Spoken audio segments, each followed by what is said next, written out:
जय श्री कृष्ण मित्रों। क्या आप जानते हैं भगवान शिव मक्का में कैसे कैद हो गए? आज मैं आपको एक ऐसी कहानी सुनाने जा रहा हूँ जो समय की धुंध में कहीं छुप गई है। एक ऐसा रहस्य जिसे जानने के बाद आपका दिल कांप उठेगा और आंखों में आंसू आ जाएंगे। यह कहानी है महाकाल की, उस शिव जी की जो आज भी मक्का की पवित्र भूमि में मौजूद हैं, लेकिन कैद हैं। नमस्कार दोस्तों, हमारे मोटिवेशन आरके ब्लॉग चैनल में आप सभी का बहुत बहुत स्वागत है। आपकी अपने मोटिवेशन चैनल में दोस्तों, आज हम एक ऐसी कहानी आपकी सेवा में हम उपस्थित हुए हैं। आज की कथा अत्यंत ज्ञानवर्धक और प्रेरणादायक है। कथा शुरू होने से पहले आपसे एक निवेदन है। शास्त्रों में कहा गया है कि अधूरी छोड़ी गई कथा दुख और पाप का कारण बनती है, इसलिए अंत तक इसे जरूर सुने दोस्तों, और चैनल को सब्सक्राइब जरूर करें। कमेंट में हर हर महादेव लिखकर अपना समर्थन दें। तो आइए दोस्तों, बिना विलंब किए हम कथा आरंभ करते हैं। बात उस समय की है जब यह पृथ्वी आज जैसी नहीं थी। त्रेता युग की स्वर्णिम धूप में जब धर्म का सूर्य आसमान के मध्य चमक रहा था, तब सारी पृथ्वी एक ही संस्कृति, एक ही अध्यात्म से जुड़ी हुई थी। उस समय अरब की धरती आज जैसी रेतीली नहीं थी। वहां हरे भरे बगीचे लहलहाते थे, नदियां कलकल करती जाती थी। उस पावन भूमि के मध्य में स्थित था एक अद्भुत मंदिर, मक्केश्वर महादेव का मंदिर। हाँ, वही मक्का जहाँ आज लाखों लोग तीर्थ यात्रा यानी हज करने जाते हैं। लेकिन क्या आप जानते हैं उस स्थान का वास्तविक नाम क्या था? मक्केश्वर। यह शब्द संस्कृत से आया है। मोक्ष प्लस ईश्वर यानी मोक्ष देने वाले ईश्वर। कहते हैं कि जब सृष्टि के आरंभ में धर्म की स्थापना हो रही थी, तो भगवान शिव ने स्वयं इस स्थान को चुना था। यहाँ उन्होंने एक स्वयंभू शिवलिंग की स्थापना की थी। उस दिव्य लिंग की महिमा का वर्णन कैसे करूं? वो श्वेत रंग की संगमरमर जैसा था, जो स्वयं प्रकाशित होता था। रात्रि के समय तो मानो आकाश का चांद पृथ्वी पर उतर आया हो। उसकी दिव्य आभा से पूरा मक्केश्वर नगर जगमगाता था, और जब सुबह होते ही सूर्य की पहली किरण उस शिवलिंग पर पड़ती थी, ऐसा लगता मानो महाकाल अपना तेज से पूरे ब्रह्मांड को आशीर्वाद दे रहे हैं। उस काल में मक्केश्वर मंदिर की महिमा तीनों लोकों में फैली थी। न केवल मनुष्य बल्कि देवता, गंधर्व, किन्नर सभी यहाँ दर्शन करने आते। इंद्रदेव जब भी कोई महत्वपूर्ण निर्णय लेने होते थे, तो पहले मक्केश्वर महादेव के सामने आकर प्रार्थना करते। ब्रह्मा जी भी जब सृष्टि की रचना करते हैं, तो वो भी महाकाल के पास आते। और माता पार्वती, कैसे भूल सकता हूँ उस दिव्य दृश्य को। हर पूर्णिमा की रात्रि में आदि शक्ति स्वयं यहाँ आती थी। उनके चरणों की मधुर ध्वनि से पूरा मक्केश्वर नगर गूंज उठता। वो दृश्य देखने लायक था। चांदी जैसे उजले वस्त्र पहने, अपने माथे पर चंदन का तिलक लगाए, हाथों में रुद्राक्ष की माला लिए माता पार्वती शिव जी की परिक्रमा करती, और तब पूरा मंदिर दिव्य संगीत से भर जाता। जी हाँ, उस समय अरब में रहने वाले लोग शिव भक्त थे। उनकी भाषा में भी संस्कृत के शब्द मिले हुए थे। अल्लाह कहते हैं जो अलख शब्द से बना था। अलख निरंजन यानी जो दिखाई न दे। वो 5 समय की पूजा करते थे। सुबह सूर्योदय के समय, दोपहर में, शाम को, सूर्यास्त के वक्त, रात में और आधी रात। यह परंपरा आज भी कहीं न कहीं दिखाई देती। रोज मक्केश्वर महादेव के दर्शन करने जाते थे लोग। कैसा सुंदर समय था वह। धर्म, अर्थ, काम, मोक्ष चारों पुरुषार्थ संतुलन में। कोई धर्म के नाम पर लड़ाई नहीं, कोई बंधन नहीं, कोई वैर नहीं। सभी एक ही परमात्मा के संतान थे, और सभी उसी की एक ही उपासना करते थे। लेकिन समय का चक्र रुकता कहाँ है दोस्तों। द्वापर युग का अंत होने लगा। धर्म का सूर्य धीरे धीरे अस्त होने लगा, और धीरे धीरे जैसे कलयुग की छाया पृथ्वी पर पड़ने लगी, वैसे वैसे लोगों के दिलों में अज्ञान का अंधकार भरने लगा। मक्केश्वर नगर में भी परिवर्तन होने लगे। जो लोग प्रेम से भगवान शिव की उपासना करते थे, वे अब वास्तविक अर्थ भूलने लगे। वे केवल बाहरी क्रियाकलापों में उलझ गए। और तब आई वो काली रात्रि। कलयुग के प्रभाव से प्रभावित होकर कुछ लोगों के मन में एक विकृति आया। उन्होंने सोचा कि अगर वे इस दिव्य शिवलिंग को छुपा दें, तो केवल वे ही इस शक्ति के अधिकारी बन पाएंगे। हाय रे मानव, हाय रे मानव की मूर्खता! क्या वे नहीं जानते थे कि महाकाल को कैद नहीं किया जा सकता? क्या वे भूल गए थे कि शिव सर्वव्यापी है? सुनिए, अब मैं उस रात्रि की कहानी सुनाता हूँ जिसे याद करके आज भी मेरा हृदय कांप जाता है। अमावस्या की वह काली रात थी। तारे भी मानो छुप गए डर के मारे। डर के मारे हवा भी नहीं चल रही थी, मानो प्रकृति ही सांस रोक कर बैठी है। मक्केश्वर मंदिर में शिवलिंग अपनी दिव्य आभा से चमक रहा था, लेकिन उस रात वहां कोई भक्त नहीं आया, क्योंकि कुछ स्वार्थी लोगों ने एक षड्यंत्र रचा था। जैसे मंदिर में घुसे, उनके हाथों में बड़े बड़े पत्थर थे और उन्होंने उस पवित्र शिवलिंग के चारों ओर एक काला कच्छ बना दिया। जब पहला पत्थर शिवलिंग के सामने रखा गया तो पूरी पृथ्वी कांप उठी। जब दूसरा पत्थर रखा गया तो आकाश में बादल गरजे। जब तीसरा पत्थर रखा गया तो देवताओं के आंसू बारिश बनकर बरसे। लेकिन वे अज्ञानी लोग समझ नहीं सके।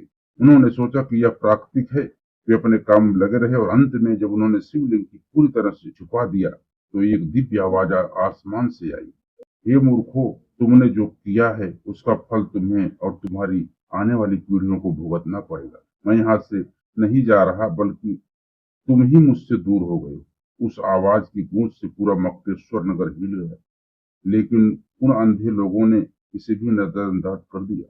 उस रात्रि का दर्द कैसे बयान करूं, जब भगवान शिव को उनके ही भक्तों ने कैद कर दिया तो स्वयं महाकाल के आंसू बहे थे।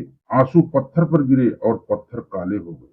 आज भी वह काला पत्थर वहां मौजूद है, जो शिव जी के दर्द की निशानी है। महादेव का हृदय करुणा से भरा था, जानते थे कि यह सब कलयुग का प्रभाव है। उनके प्रिय भक्त अज्ञानवश यह कर रहे हैं, इसीलिए उन्होंने श्राप नहीं दिया बल्कि दया दिखाई। उन्होंने सोचा मैं यहाँ से चला जाऊं तो यह सभी अनाथ हो जाए, चलो उनके साथ ही रहता हूँ, जब समय आएगा तो यह स्वयं ही समझ जाएंगे। और इसीलिए भगवान शिव आज भी वहां मौजूद हैं, कैद नहीं बल्कि अपने संतानों के लिए इंतजार कर रहे हैं। जब माता पार्वती को यह पता चला उनके प्राण प्रिय कैद हो गए हैं तो आदि शक्ति का हृदय टूट गया। वे रो रो कर कहने लगी, नाथ, आपने तो कहा था कि आपके भक्त आपसे बहुत प्रेम करते हैं, फिर क्या हुआ, क्यों छुपा दिया उन्होंने आपको? शिव जी ने बड़े धैर्य से कहा, हे गौरी, यह कलयुग का प्रभाव है। मेरे भक्त अज्ञानवश कर रहे हैं, मैं उनसे रूठूंगा नहीं बल्कि उनका इंतजार करूंगा। लेकिन माता पार्वती का दर्द कम नहीं हुआ। बोली, तो क्या अब मैं आपके दर्शन नहीं कर पाऊंगी?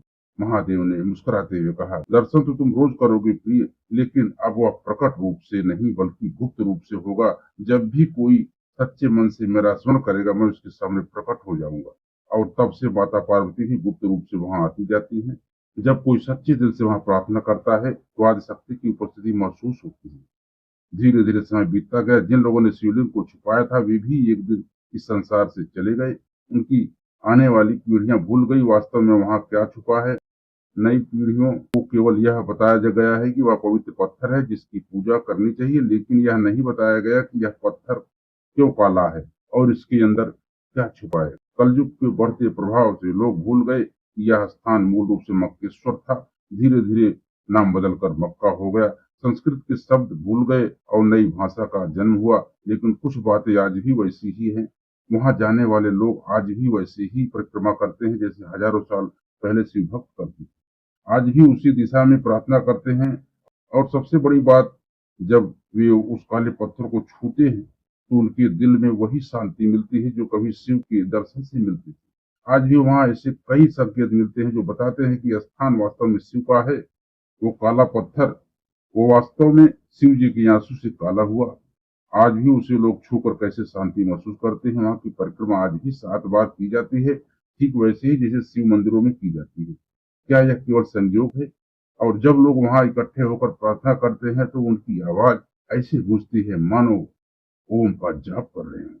यहाँ तक कि वहां पहनने वाले सफेद कपड़े भी वैसे ही हैं जैसे कभी शिव भक्त पहनते थे। कहते हैं कि जब गुरु नानक देव जी वहां गए तो उन्होंने उस सच्चाई को पहचान लिया था। वे जानते थे कि यह स्थान वास्तव में शिव का है, इसलिए उन्होंने वहां अपना पैर एक विशेष दिशा में किए थे, जिससे यह संदेश दिया कि परमात्मा हर दिशा में है। जब लोगों ने उनसे पूछा कि आप ऐसा क्यों कर रहे हो, उन्होंने कहा, परमात्मा तो हर दिशा में है, वह किसी एक स्थान पर कैद नहीं है। यह उनका संकेत था कि भगवान शिव वास्तव में वहां मौजूद हैं, लेकिन वे कैद नहीं है, वे सर्वव्यापी हैं। आज के युग में जब विज्ञान ने बहुत प्रगति कर ली है तब भी कुछ रहस्य ऐसे हैं जो अनसुलझे हैं। वैज्ञानिकों ने पाया है कि काला पत्थर वास्तव में पृथ्वी का नहीं है, यह कहीं और से आया है, लेकिन यह कहीं और का नहीं, यह तो उस समय का है जब देवता पृथ्वी पर विचरण करते थे। और जब उस पत्थर की जांच की गई तो पाया गया कि इसमें कुछ ऐसे तत्व हैं जो सामान्यतः पृथ्वी पर नहीं मिलते। यह भगवान शिव का दिव्यता का प्रमाण है। वह पत्थर उनकी आंसुओं से बना है, इसीलिए उनमें दिव्य शक्ति है। शास्त्रों में लिखा है कि एक दिन सच्चाई सामने आएगी जब कलयुग का अंत होने लगेगा। भगवान शिव फिर से प्रकट होंगे। उस दिन वो काला आवरण हट जाएगा और पूरी दुनिया देखेगी कि वह वास्तव में मक्तेश्वर महादेव का शिवलिंग है। और तब सभी धर्मों के लोग समझेंगे कि वे सभी उसी एक परमात्मा की पूजा कर रहे थे, केवल नाम अलग अलग थे, लेकिन वास्तविकता एक ही था। वो दिन खुशी का होगा, क्योंकि तब धर्म के नाम पर होने वाली सभी लड़ाइयां खत्म हो जाएंगी। सभी एक दूसरे को भाई की तरह गले लगाएंगे। जानते हैं भगवान शिव आज भी वहाँ क्या संदेश दे रहे हैं, क्या कह रहे हैं? मेरे प्यारे बच्चों, मैं यहाँ तुम्हारे लिए ही तो हूँ। तुम मुझे किसी भी नाम से पुकारो, मैं सुनता हूँ। तुम कहीं भी खोजो, मैं मिल जाता हूँ। मैं तुमसे नाराज नहीं हूँ कि तुमने मुझे छुपा दिया, क्योंकि मैं जानता हूँ कि यह कलयुग का प्रभाव था।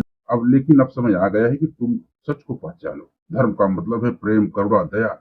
धर्म का मतलब यह नहीं कि तुम आपस में लड़ो। मैं चाहता हूँ कि तुम सभी मिलकर इस संसार को स्वर्ग बनाओ। आज के युग में जो भगवान शिव की भक्ति करते हैं, उनके लिए यह कहानी सबक है। यह सिखाती है कि भगवान को कैद नहीं किया जा सकता। वे सर्वव्यापी हैं, चाहे आप उन्हें काशी विश्वनाथ में खोजें या केदारनाथ में या फिर मक्केश्वर में, वे हर जगह हैं।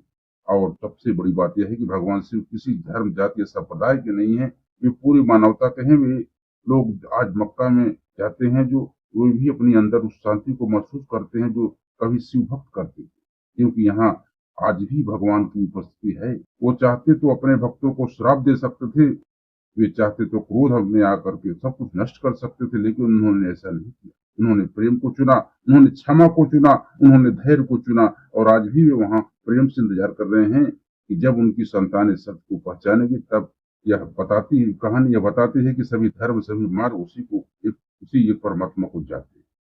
चाहे आप शिव कहें, अल्लाह कहें, गॉड कहें, वाहिगुरु कहें।